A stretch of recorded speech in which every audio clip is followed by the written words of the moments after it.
Assalamualaikum warahmatullahi wabarakatuh.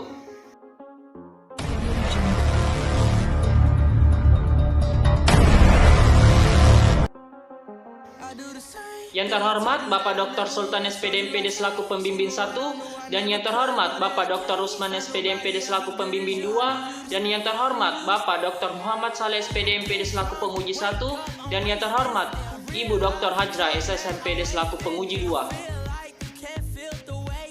Perkenalkan, nama saya Muhammad Rizwan Indra Hidayat F dari Prodi Pendidikan Bahasa dan Sastra Indonesia Angkatan 2017 dengan judul skripsi Penggunaan Diksi pada Menu Makanan Warung di Makassar.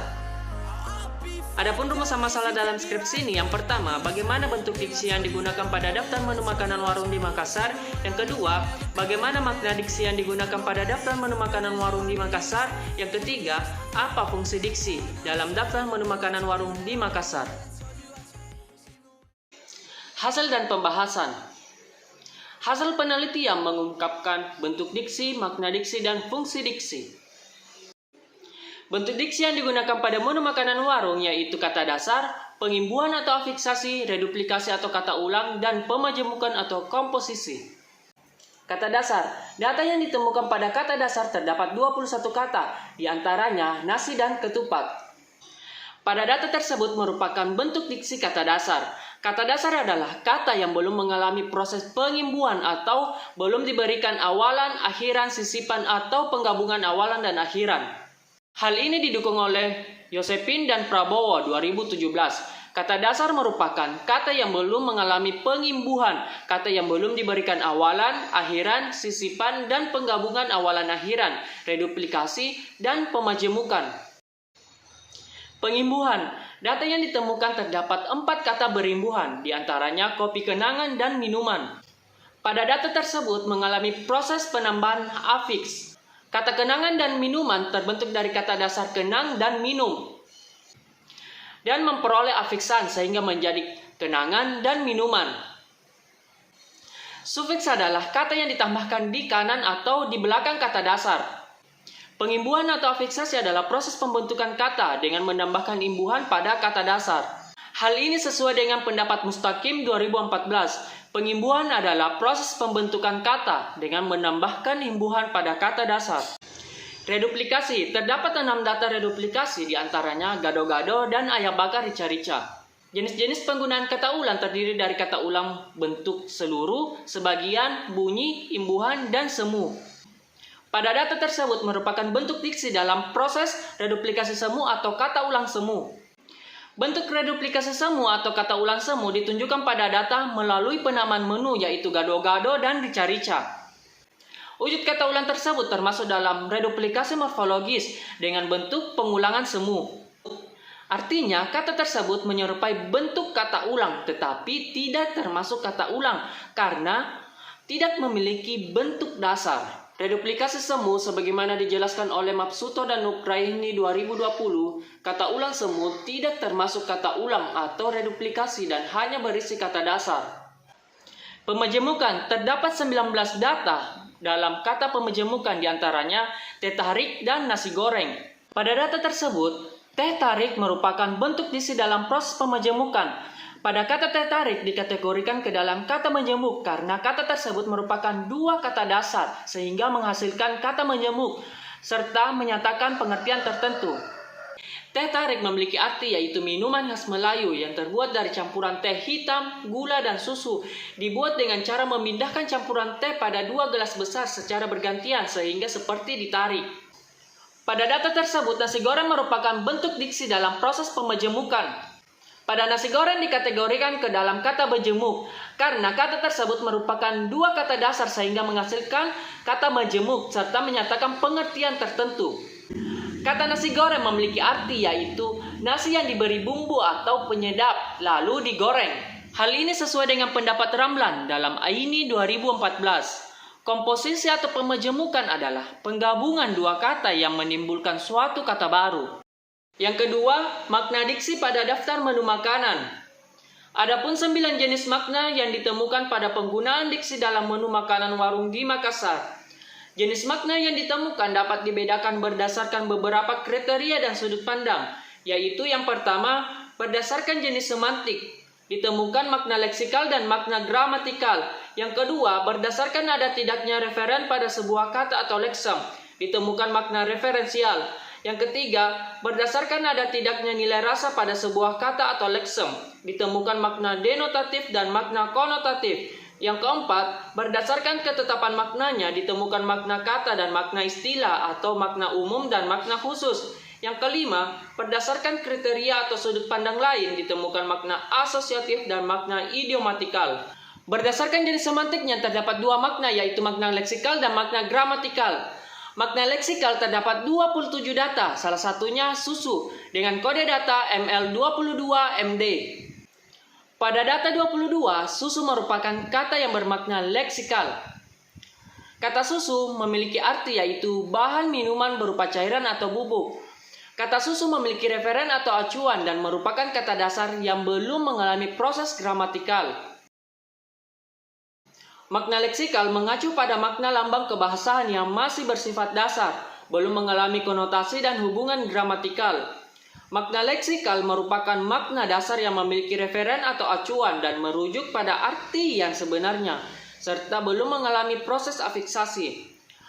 Menurut Wijana 2015, makna leksikal adalah makna yang dari satuan kebahasaan yang tidak digabungkan dengan satuan lingkungan lain yang dapat diidentifikasi. Makna gramatikal terdapat 21 data, diantaranya kopi susu dengan kode MG30MD. Yang kedua, makanan dengan kode data MG31MD. Kata kopi susu merupakan makna gramatikal karena telah mengalami proses pemajemukan. Kopi susu dikategorikan ke dalam kata majemuk karena kata tersebut merupakan gabungan kata yang menyatakan pengertian tertentu. Menu hidangan kopi susu memiliki arti sebagai minuman dari kopi yang dicampur susu. Pada data 31, makanan merupakan makna gramatikal yang mempunyai arti segala sesuatu yang dapat dimakan seperti pegangan, lauk pauk, dan kue. Kata makanan merupakan kata yang terbentuk dari makna gramatikal karena merupakan hasil gramatikalisasi dengan cara afiksasi. Afiks atau imbuhan yang diberikan pada kata tersebut adalah imbuhan sufiks atau akhiran an. Sesuai dengan pendapat Abdul Khair 2013 yang mengungkapkan bahwa makna gramatikal adalah makna yang hadir sebagai akibat dari proses gramatikal seperti proses afiksasi, reduplikasi, dan pemajemukan. Berdasarkan ada tidaknya referen pada sebuah kata terdapat makna referensial. Makna referensial terdapat 48 data, salah satunya ayam penyet dengan kode data MR35MD. Pada data 35, ayam penyet merupakan makna referensial. Ayam penyet termasuk makna referensial karena merupakan makna yang sebenarnya. Ayam penyet memiliki arti yaitu ayam goreng yang dihancurkan agar lebih lembut, disajikan dengan sambal, irisan mentimun, tahu, dan tempe. Makna referensial adalah makna yang berhubungan secara langsung antara kenyataan dan referen atau acuan. Hal ini sejalan dengan hasil penelitian yang dilakukan oleh Hertalia dan Andalas 2019 yang mengungkapkan bahwa makna referensial adalah makna yang berhubungan secara langsung dengan kenyataan atau memiliki referen atau acuan. Berdasarkan ada tidaknya nilai rasa pada sebuah kata terdapat makna denotatif dan makna konotatif. Makna denotatif dan makna konotatif terdapat 16 data. Salah satunya bihun goreng spesial dengan kode data MDMK37MD. Pada data 37, kata spesial memiliki makna denotatif yang sama dengan kata khusus. Kata spesial memiliki arti yang sebenarnya yaitu khusus, istimewa, khas, dan melulu. Kata spesial pada data tersebut juga bermakna konotatif karena mengandung nilai rasa lebih dibandingkan kata khusus. Kata spesial memiliki konotasi positif nilai rasa lebih dibandingkan kata khusus. Hal ini sesuai dengan pendapat Abdul Khair 2014. Makna denotatif adalah makna asli, makna asal, atau makna yang sebenarnya yang dimiliki oleh leksem. Menurut Munassar 2016, makna konotatif adalah suatu kata atau satuan bahasa yang merupakan makna tambahan yang berupa nilai rasa. Berdasarkan ketetapan makna, terdapat makna kata atau makna umum dan makna istilah atau makna khusus. Makna umum terdapat 9 data, salah satunya nasi dengan kode data MK41MD dan jus dengan kode data MK42MD. Pada makna khusus terdapat 37 data, salah satunya nasi goreng dengan kode data MI45MD dan juga jus alpukat dengan kode data MI47MD. Pada data 41, nasi merupakan kata yang bermakna umum karena cakupannya luas.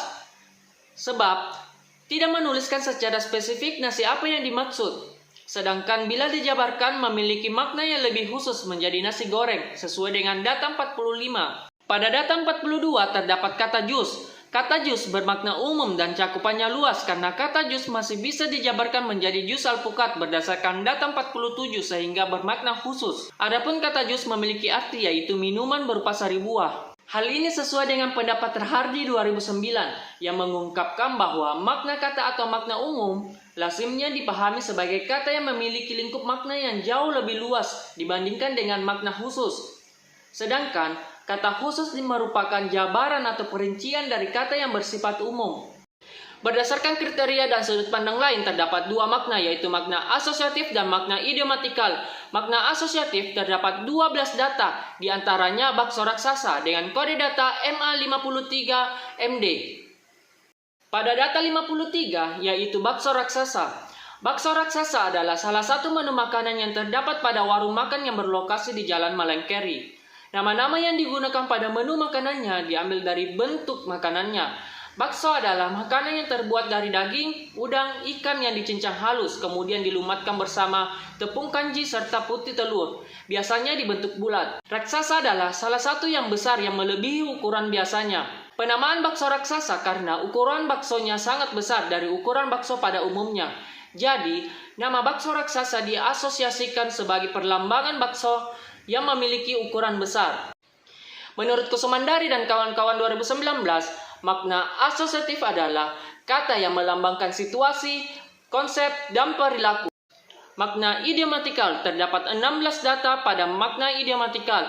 Salah satunya mie naga dengan kode data MI59MD. Pada data 59, mie naga adalah mie yang mempunyai cita rasa yang pedas. Kata naga pada nama hidangan tersebut menunjukkan rasa yang pedas karena kata naga identik dengan api. Api merupakan sesuatu yang panas. Ketika seseorang memakan mie naga, akan terasa panas yang berasal dari cabai. Kata naga merupakan kata baru untuk menunjukkan cita rasa yang pedas. Mie naga memiliki makna idiomatikal karena arti dari kata naga berbeda dengan mie naga. Kata naga adalah ular yang besar, sedangkan kata naga yang dimaksudkan dalam hidangan ini menunjukkan cita rasa yang pedas. Menurut Abdul Khair dalam Indrawati 2013, makna idiomatikal adalah satuan ujaran yang maknanya tidak dapat diprediksi dari makna unsur-unsurnya, baik secara gramatikal maupun secara leksikal. Fungsi yang digunakan pada menu makanan warung di Makassar yaitu fungsi memberi informasi, daya tarik, dan unik. Memberi informasi terdapat 9 data, salah satunya aroma coto gagak dengan kode data MI63FD. Pada data 63 juga berfungsi memberikan informasi. Fungsi memberi informasi pada data ditunjukkan melalui penamaan pada menu aroma coto gagak. Memiliki nama aroma coto gagak bukan berarti makanan ini terbuat dari daging burung gagak, tetapi hidangan ini terbuat dari daging dan jeroan sapi. Penamaan pada menu aroma coto gagak diambil dari lokasi atau tempat jualannya yang terletak di Jalan Gagak, Kota Makassar. Aroma coto gagak merupakan salah satu makanan yang cukup populer yang ada di Makassar dengan rasa kuah yang gurih, segar, dan tidak terlalu berlemak sehingga hidangan ini cukup diminati banyak masyarakat. Fungsi informasi yang dimaksudkan adalah segala sesuatu yang berkaitan dengan penamaan menu yang dapat memberikan informasi kepada konsumen sehingga tertarik untuk membeli hidangan yang ditawarkan. Daya tarik, terdapat 6 data yang ditemukan, salah satunya Murasaki Lemonade dengan kode data DT66FD. Pada data 66 merupakan fungsi diksi yang memiliki daya tarik. Fungsi daya tarik terdapat dalam penamaan menu hidangan Murasaki Lemonade. Penamaan hidangan ini diambil dari bahasa Jepang, Murasaki yang artinya ungu.